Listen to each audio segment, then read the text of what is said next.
فضا جو پہلے ہی اس بات کو سوچ کر پریشان تھی کہ اس کی والدہ نے ان کی تمام تر ذمہ داری ان کی بھابھی کے حوالے کر دی ہے، کہتی ہے فضا کہ امی آپ نے ہماری ذمہ داری بھابھی کے حوالے کر کے ٹھیک نہیں کیا،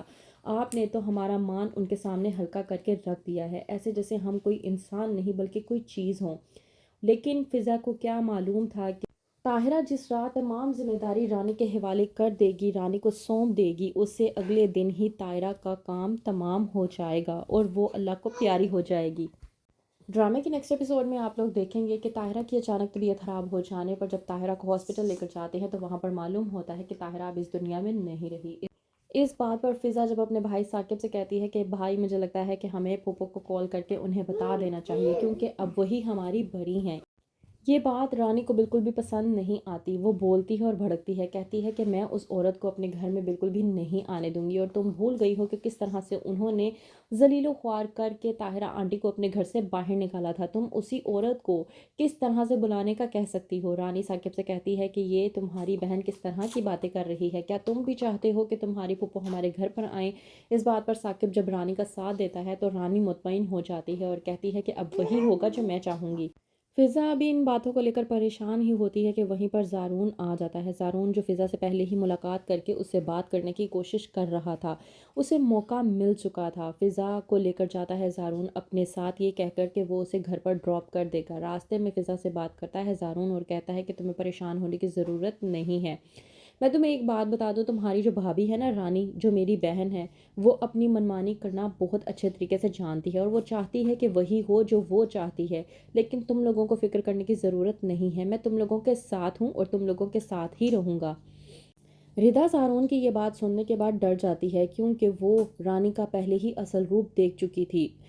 زارون کی بات سننے کے بعد اور زیادہ ڈر جاتی ہے، یہ سوچ کر کہ اگر ان کے بھائی کے کہنے کے مطابق رانی بھابی ایسی ہیں تو وہ ہمارا کیا حشر کریں گی، وہ بھی خاص طور پر تب جب ان کی والدہ انہیں چھوڑ کر جا چکی ہیں۔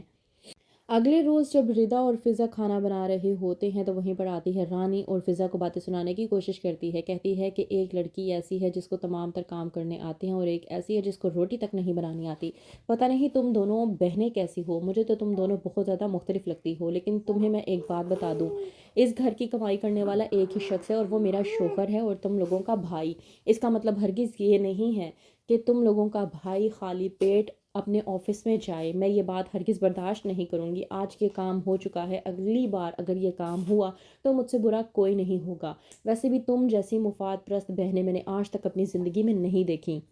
ردا اور فضا سمجھ جاتی ہیں کہ یہ طعنے اب ان کی زندگی بھر کا روگ بن چکے ہیں۔ وہیں پر دوسری طرف زارون جاتا ہے اپنی والدہ ذکیہ کے پاس اور یہ سوچ کر کہ فضا کے حوالے سے بات کرے گا تاکہ رانی کے چنگل سے ایٹ لیسٹ فضا کو تو باہر نکال سکے، لیکن وہیں پر ذکیہ بھی صاف انکار کر دیتی ہے اور کہتی ہے کہ ایسا پاسبل نہیں ہے، میں کسی بھی صورت تمہاری شادی فضا سے نہیں ہونے دوں گی۔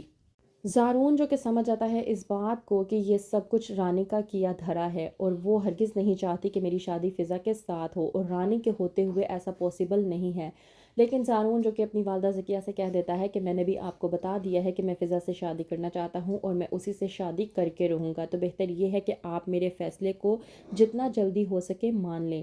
ذکیہ پریشان ہو جاتی ہے یہ سوچ کر کہ وہ ایک طرف بیٹی کی بات مانے یا دوسری طرف بیٹے کی بات، اگر بیٹی کی بات مانتی ہے تو بیٹا ناراض اور اگر بیٹے کی بات مانتی ہے تو بیٹی ناراض، تو کیا کرے گی ذکیہ، کس کا مان رکھے گی؟ کیا زارون کا مان رکھتے ہوئے وہ اس کی شادی فضا سے کروا دے گی؟ کیا ہوگا آگے؟ مزید جاننے کے لیے دیکھتے رہیے ڈرامہ سیریل شکنجہ۔